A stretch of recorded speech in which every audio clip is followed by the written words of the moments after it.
So, I got this question recently. How do you change the doorbell sound on the Vivint app? And honestly, this is one of those things that should be simple. But like anything smart home related, it's way more complicated than it needs to be. First off, you need to know Vivint doesn't let you just upload your own MP3 of Snoop Dogg saying ding dong. They have a small library of approved sounds, so if you're expecting full audio freedom, lower your expectations accordingly. The first step is opening your Vivint app. If you're like me and have 47 unread notifications from your worry, your camera noticed something again, swipe those out of the way. You're going to go to the menu in the upper left-hand corner, those 3 stacked lines. From there, scroll down and tap Devices. This area basically controls everything from temperature to cameras. If you've named your doorbell something quirky, like I did, mine is called Wizard Button, it might take you a second to find it. Tap on the doorbell device itself. This takes you to its individual settings page. From here, there's usually a tiny gear icon in the top right.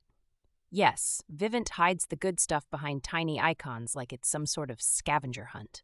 Once in the gear settings, scroll until you see something that reads Chime Settings or just Doorbell Tone.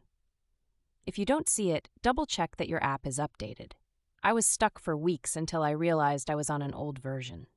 Now here's where it gets real basic. You'll get maybe 5 or 6 chime options. That's it. Think of it like the Amazon Kindle of doorbell settings.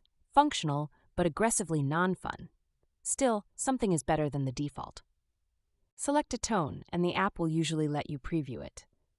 Pro tip, don't select the loudest chime right before bed like I did, unless you want to think your house is exploding every time someone drops off a package.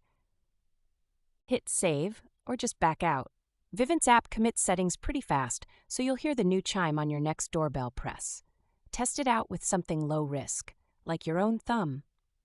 Now, occasionally the tone doesn't update right away on the physical doorbell. I've had luck rebooting the panel by going into the panel settings, Devices, Reboot. Sounds intense, but it's like turning your router off and on. If all else fails, contact support, not the chatbot, the real human support. They can push chime sound updates remotely, which I didn't even know until Scott, that's me, in rainy Portland, begged them for help during a snowstorm. It's weird that something as seemingly simple as a ding-dong involves this many taps and updates. But once it's done, it's done. And if you're styling your smart home to feel more personalized, it's a small win worth chasing.